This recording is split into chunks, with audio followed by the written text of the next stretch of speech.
Okay, so in this video, I wanted to talk about the notion of Timelike, Spacelike, and Lightlike events because it's a really important idea in special relativity. So let's have a crack at this. So again, let's just start off by drawing some axes, spatial axes here, x, and time axes here, t. And then you can imagine some event. Any kind of event, could be a light ray, could be whatever, some kind of event happening here at the x equals 0 and the t equals 0. So at the origin of my coordinate system.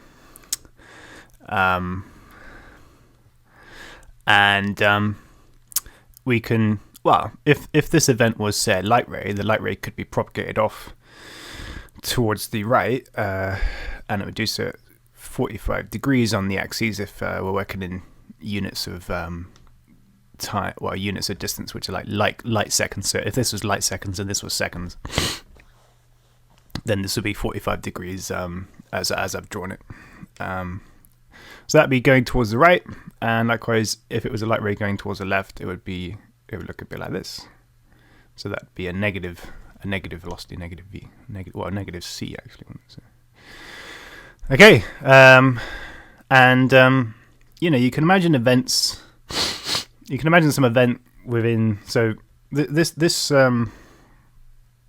region here, that space within the space-time diagram is often called the light cone, for obvious reasons. The light cone. And if you think about events within this light cone, so here's some event here. Then this event here, let's call that the event A, and let's call this the event B. So the event A could necessarily have some kind of influence on the event B, because there's nothing to violate. There's for the event A to confer some kind of information to the event of B. That information wouldn't have to travel faster than the speed of light. So it's perfectly okay to say in this context, the event A could cause the event of B. That's another way of saying it. So there's this causation principle. So as it stands, we would say B is timelike. So B is timelike with respect to A. So B is timelike with respect to A. So what does that actually mean? It means, well, in special relativity,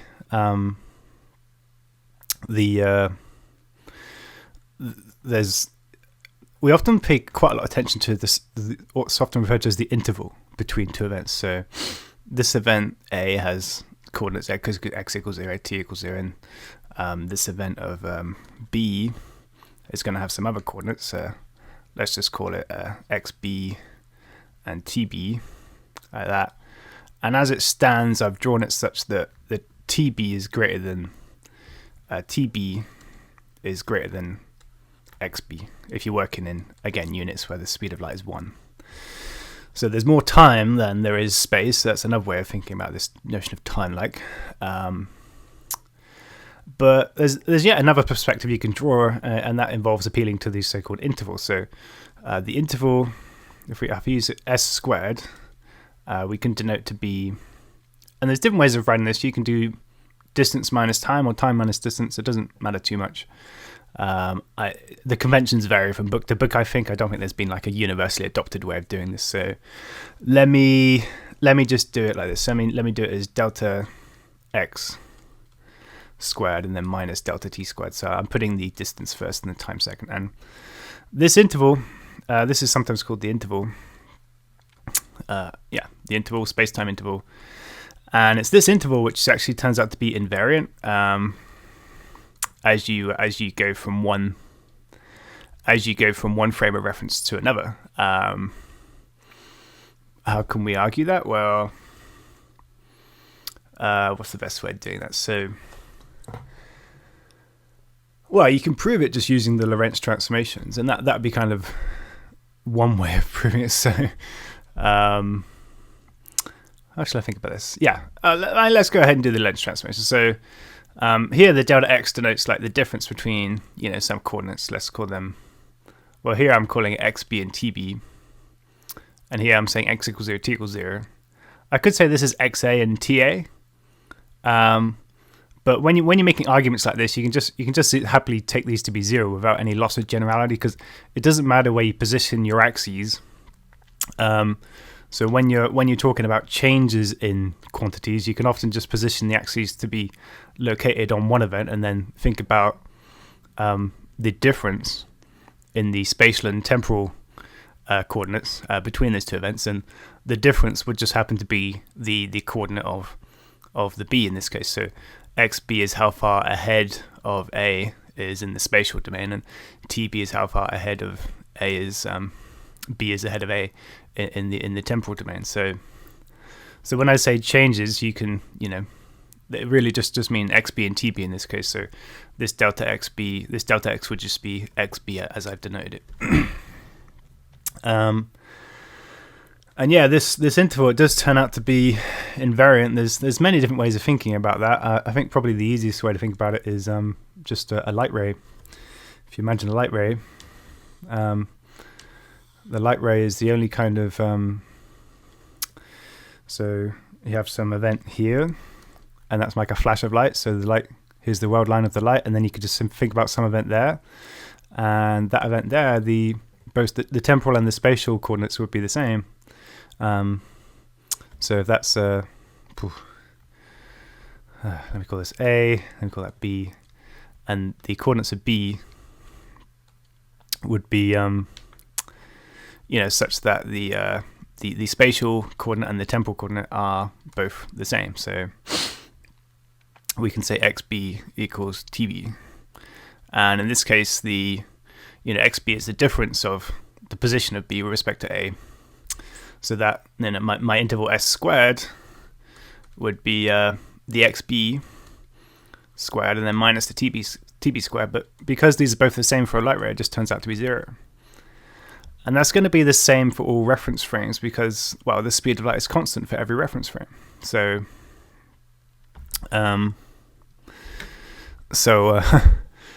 if I was to, you know, if I was to go to a different reference frame, it would look exactly the same as this.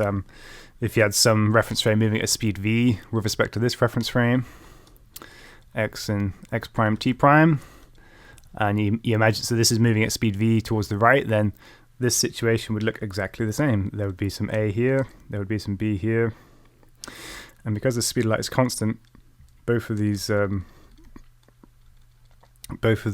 again, the coordinates of b would be exactly the same as the coordinates of a. The temporal coordinate and the spatial coordinate of b would be the same in this reference frame as well, and therefore, you know, if you did x b prime squared then minus t b prime squared, then yeah, this would certainly be 0. So you can see how the interval is only, well, the interval is going to be 0 when we have, this is what we call like a light-like connected event. So these events are called light-like because they're connected via an interval, which actually turns out to be 0. So what about other events? So this event here, I'm calling B with respect to A, I'm calling timelike. Timelike connected events, and that essentially means you have more time than you have distance, and that means the interval would be negative, right? So this s squared is going to be less than 0 as I've drawn it. And again, that depends on the convention, whether you put space first and time second, or maybe time first and space second. I don't think there's a universally adopted convention for that, so you just got to stick to one and, you know, keep it. Here I'm keeping space first and time second, so that would give me s squared to be negative for a time-like event. And as I was saying, you know, for this interval, the interval is invariant, and I guess it's not too difficult to prove that. I'll do that in the next video, I think. So I'm going to prove that this interval is invariant in the next video. Okay, so let's prove that the interval between two events is invariant. So you can do that just through a direct application of the Lorentz transformations. I'm sure there are more elegant ways of doing it, but let's just do it this way. So s squared is the delta x squared minus delta t squared, and I'm going to stick to using the delta convention. So this means the change in the spatial dimension, the change in the time dimension.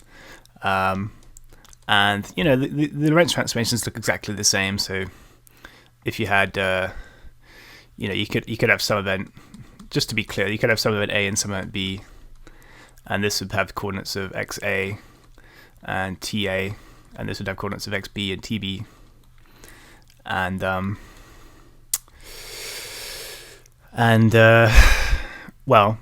the delta x here would just be the difference in the x's. So XA, XB minus XA, that would be the delta x, and TB minus TA, that would be the delta T. And well, XB and XA, if we go to a different if you go to a different reference frame, then both of these would get transformed via the Lorentz transformation. So x prime is equal to, what is it? It's x. I've forgotten it now. X minus. Where's my knowledge gone? It's gone over here somewhere. Where has he gone? No, over here. Yeah, gamma x minus. Yeah, x minus vt, and then times by the gamma. Yeah, so it's going to be that, and then divided by, well, I'll just times it by the gamma. So the gamma is the 1 over x minus vt, and then times by the gamma here, like that. And likewise, t prime is going to be gamma, and then t, and then it's minus vx. There's some lovely symmetry in those equations. Okay, and what I'm saying is, you know, x prime, you could put xb prime in here, and it would just be gamma. Well, you know, xb prime would just be gamma, and then xb minus vtb, like that. And then xa prime would just be gamma, and then xa minus vta, like that. And so when you consider the difference of these, well, you just get the top minus the bottom, but the gamma is going to be factored because it's a factor of both the top and the bottom, and you're going to get things like xb minus xa. So you would just get xb minus xa, which would be the delta x, and then minus the v, and then you get the tb minus ta factored as well. So that's just what we'd call delta t. So the changes in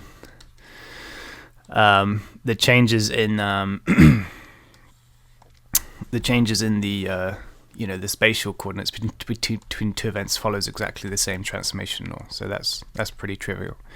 And likewise, delta to tb would be you know, the gamma delta t, and then minus the v, and then delta x.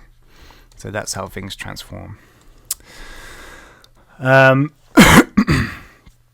am I trying to say? I'm trying to say, so let's where was I? I've lost track now. So I was saying the interval was invariant. So let's go ahead and prove that. The interval is delta x squared minus delta t squared.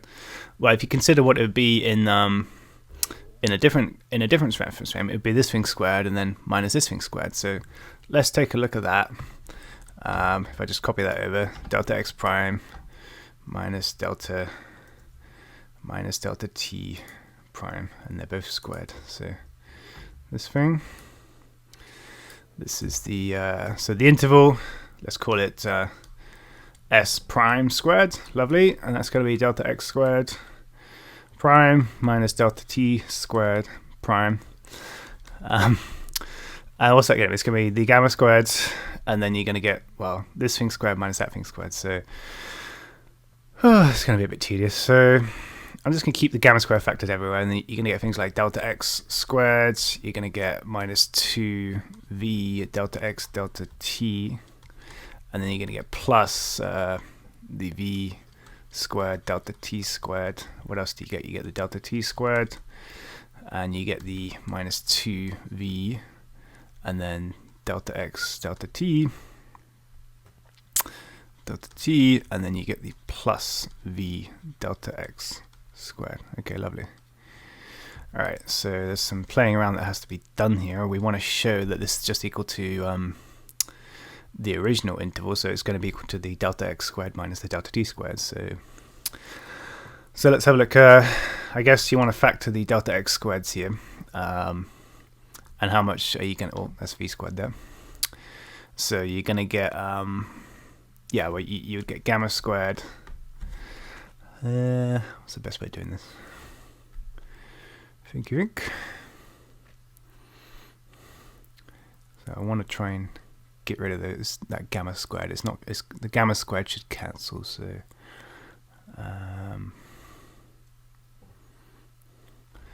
delta x, delta t. Yeah.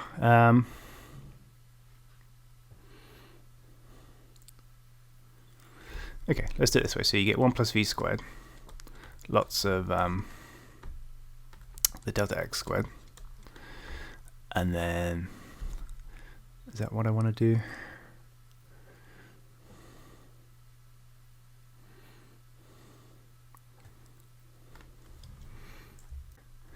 Okay, so I made a slight algebra error.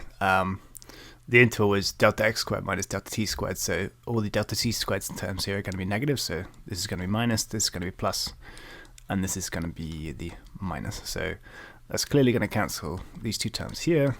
Very nice.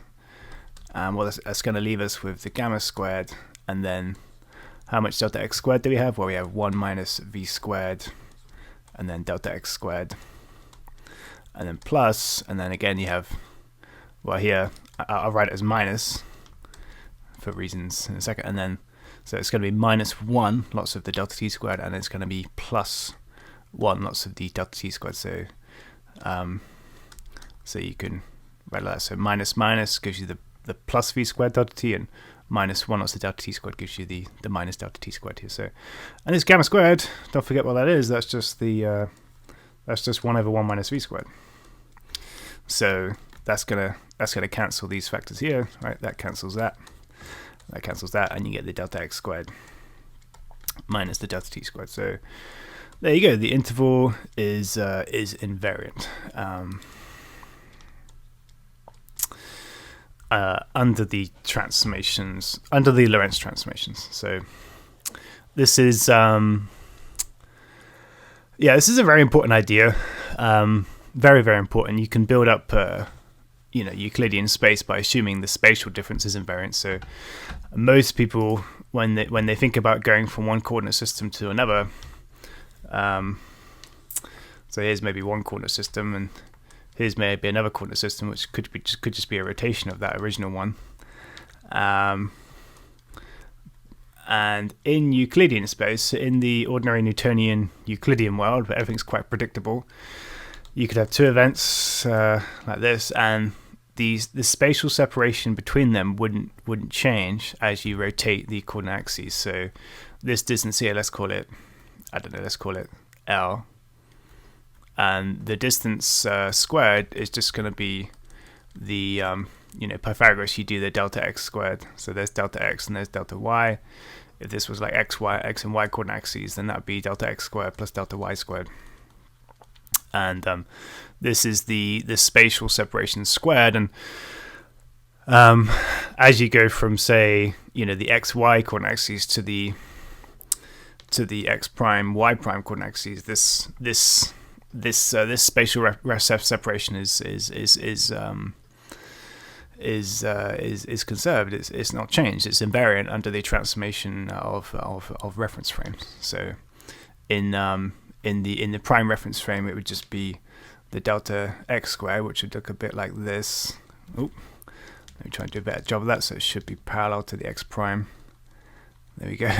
And delta y prime would be that. So that would be my delta x prime. That would be my delta y prime. And again, when you square those up, and then add them, you're going to get the length squared, and that length is going to be invariant. So that's Euclidean space. That's Galilean relativity, Newtonian world. It's all quite predictable. But it does give us this notion of invariance. So the distance squared, the distance between points, the spatial distance is invariant in the old way of thinking, but in the new way of thinking, it's actually this interval, this spatial separation squared minus the minus the time squared, that's actually what is invariant between two events in special relativity. And we've just proved that using the ordinary Lorentz transformations.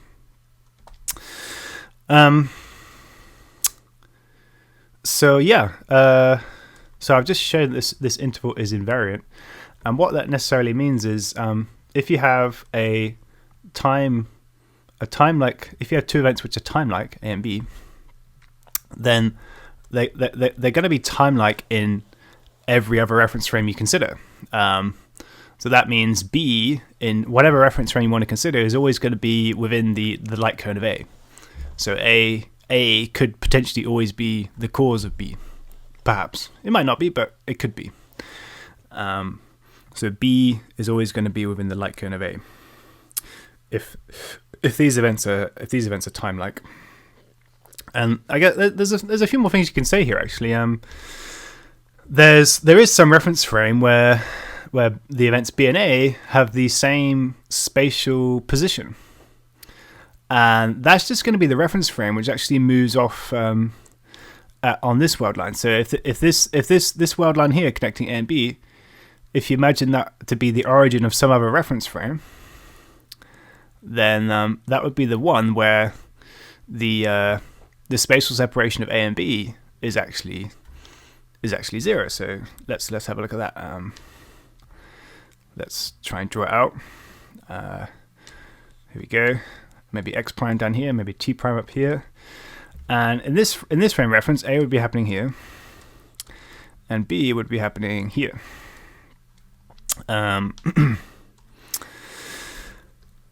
the t prime would just be, well, in this frame of reference, the t prime is called the proper time between the events A and B, because it's the time separation when the spatial separation is 0.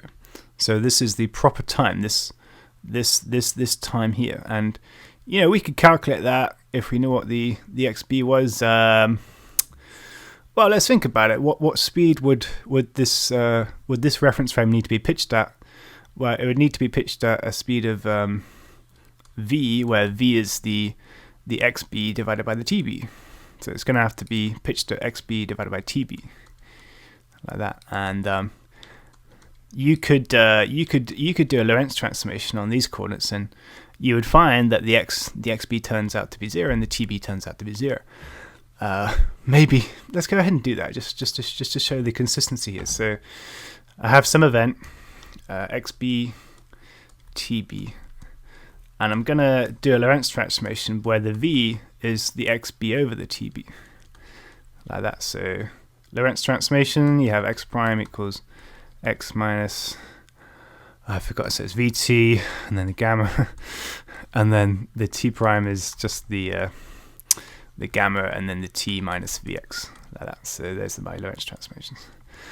And when I pitch my reference frame at speed v, where v is xb on tb, then the xb prime, what's it going to be? It's going to be the gamma, and then times by the x, where the x is now xb, and then minus the vt. Now that's going to be, well, v is just what I'm saying. I'm calling v x on tb, so that's v, and then the t here would just be tb, like that. So you can see it's just going to give you 0 because the tb cancels tb, and you just get xb minus xb is 0. So the spatial separation is 0 when the frame of reference gets pitched to xb on tb.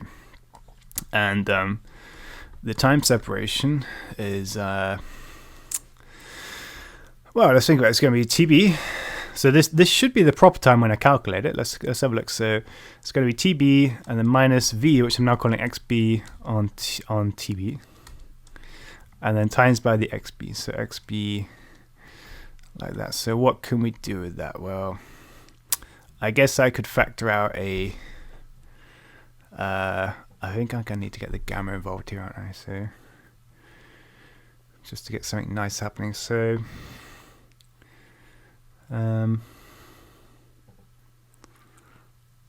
yeah, let's factor out the tb. Yeah, let's do that. So you factor out the tb and then gamma, and then this is now 1, and then this is going to be where you get xb squared and then divided by tb, but the tb is going to be squared as well because I factored out tb here, so you need to put a tb on the bottom. So that's going to be xb squared minus tb squared, and then xb on tb and then squared, And that thing there is just the v again. So you get 1 minus v squared, but that's going to cancel the gamma. Well, that it's not going to fully cancel the gamma because the gamma is the run at 1 over the root 1 minus v squared. But so you're gonna get 1 minus v squared over the root of 1 minus v squared, and then times by the tb. So that actually just turns out to be the root of 1 minus v squared times by tb. So another way of writing that is tb and then divided by the gamma, like that. So there's our proper time. Let me write that off in a side somewhere over here. So tb prime is the tb divided by the gamma. So you can see how the proper time is shorter than this is the time as observed by the moving observer. This is the time as observed by the stationary observer. So stationary, so there's no spatial separation between the events. And this is actually the proper time, and it's shorter than the time as observed by a moving observer. So that's time dilation kicking in, and you can see it happening again in the maths here. So tb prime is tb on gamma. This is the dilated time, and this is the proper time. So this is all very interesting. So the coordinate of b in this reference frame would be it's going to be obviously 0 for the x, and then it's going to be the original tb and then divided by the gamma. So that's equal to the tb prime. That's the proper time. So that's another definition you can take for timelike events. Timelike events, you can always form a reference frame. Let me write this down, it's quite important. So you can form a reference frame where the spatial separation is 0.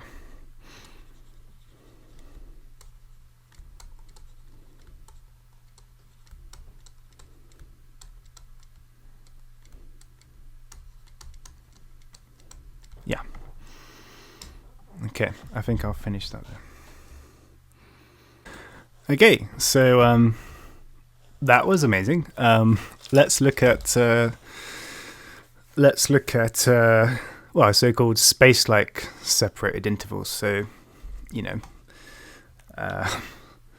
so here's the light cone kind of keeps on going down here as well. So here's the light cone of the event A, and it kind of continues like this. All right.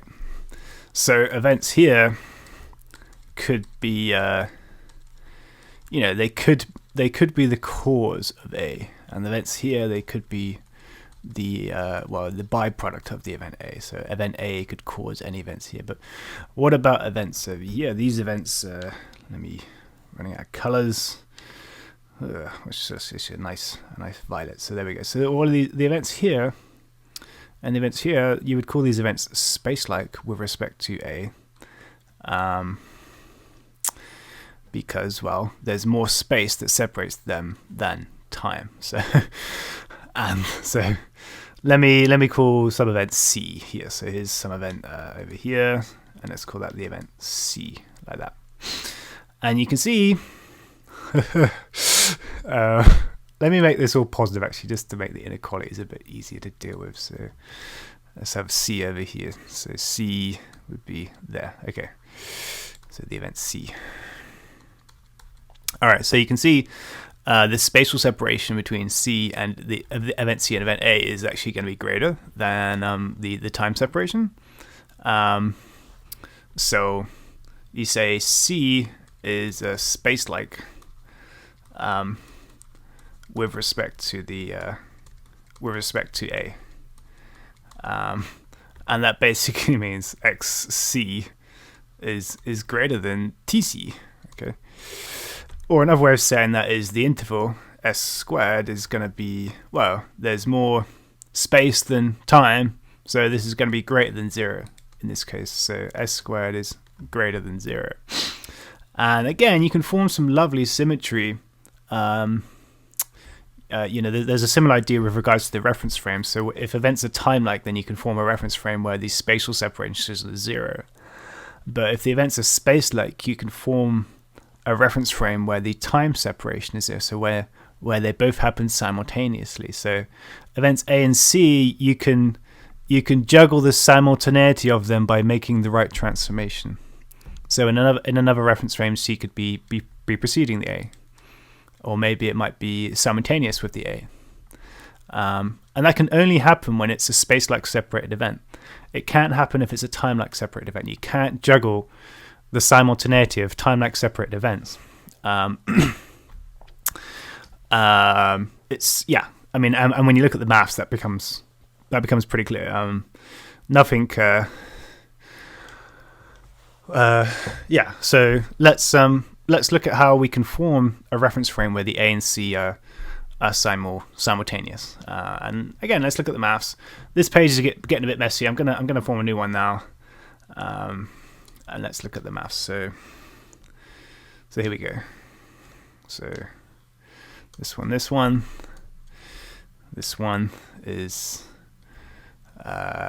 the light cone again, light cone, and we have this space here. That's the light cone of the event A, as I call it, and the light cone of the event A.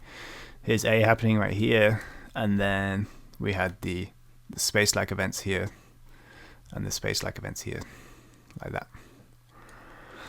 And we have some event C. Let's put him right here, event C, like that. So here's event A and event C.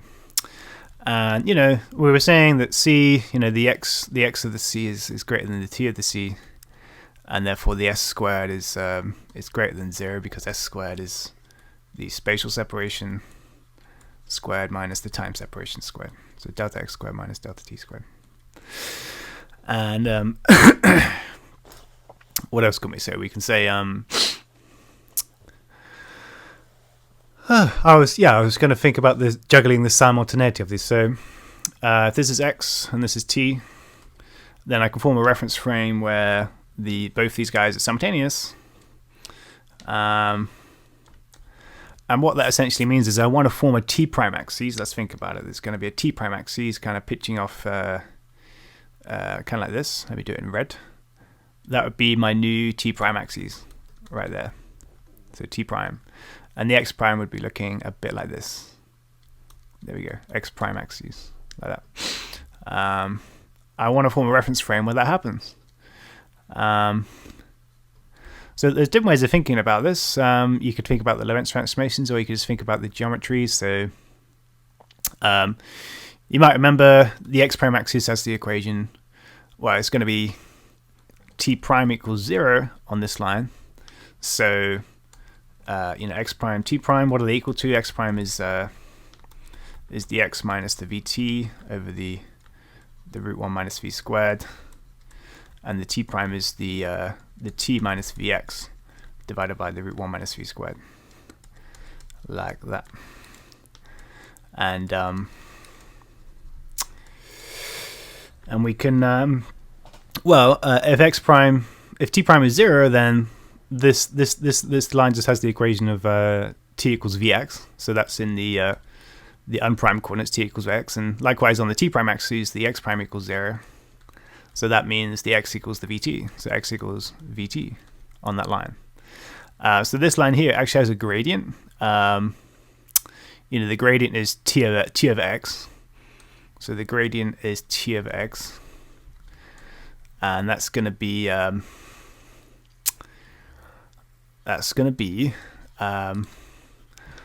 well, that gradient would need to be equal to the ratio of the coordinates for my event C here. So this gradient t over x would need to be the time coordinate of C divided by the x coordinate of C, like that. So that would form our t prime axes. So I'm trying to find the speed v, and the gradient is going to be t over x. I forgot to say that. That's going to be 1 over v, isn't it? Right. So the 1 over v would necessarily be the tc over the xc, and so that tells me the velocity I need to pitch my frame of reference at would be xc over tc. That's the velocity you need to pitch the frame of reference, so that so that these events are simultaneous. So here's the frame of reference where A and C, A is here and then C is here somewhere, and these events are now simultaneous. Lovely. And again, you can prove that using the Lorentz transformations, using this velocity. Let's just, hopefully the logic is pretty clear. And I don't really need to do any more work, but it's just nice to see this playing out in the Lorentz transformations as well, I think. So let's go ahead and do that. So we had a coordinate xc tc, and bear in mind the xc is greater than the tc here. So space-like separated events, and the x prime, again, it's the x minus the gamma x minus vt, and the t prime is the gamma and then t minus vx.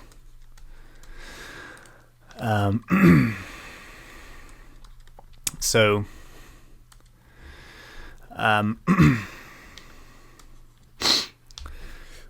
so this means well, I was going to transform these where the velocity is xc on tc, wasn't I? So the velocity is now xc on tc, and when I take that velocity, I should find the time separation to be 0. So x prime c would be gamma, and then xc minus v, which I'm now saying is xc on tc, and then times by the t, like that. And again, it's going to be the same kind of playing around with the... Oh, it's tc there, isn't it? Wait, have I got this wrong way around? tv is xc on tc. Gradient is t over x. No, tell a lie. I got the equation wrong here, didn't I? Made a few mistakes. This is t equals vx, not x equals vt. Okay, my fault. So t equals vx. There we go. And the gradient would now be, well, it's still going to be a t over x as I've drawn it. But that's going to be equal to just v now. So the velocity would be tc over xc. So it's actually the reciprocal. It's just the reciprocal of what we were doing with the Timelike separated event. So tc over xc, my mistake, but there you go.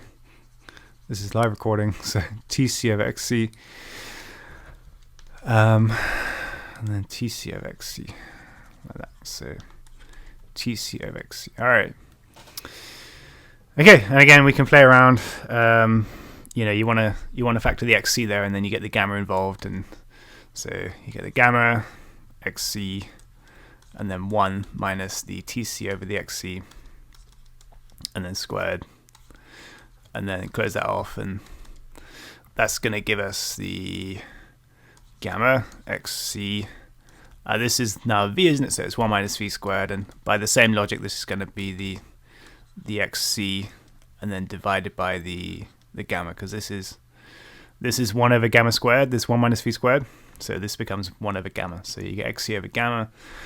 And what is that telling us? Well, this is actually telling us the relationship between the proper distance and the contracted distance. So xc over gamma, this is so this xc prime, that's actually the coordinate here of c, where the temporal separation is 0.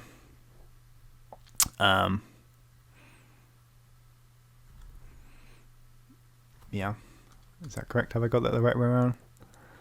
It's gamma times 1 over gamma squared. tc over xc. Factor the xc. Yeah. So yeah. Yeah, that's correct.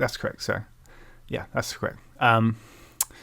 So this xc prime is the spatial coordinate, and you can see it's just the xc over the gamma again. This isn't like xc is not the length. It's important to recognize xc is not the it's not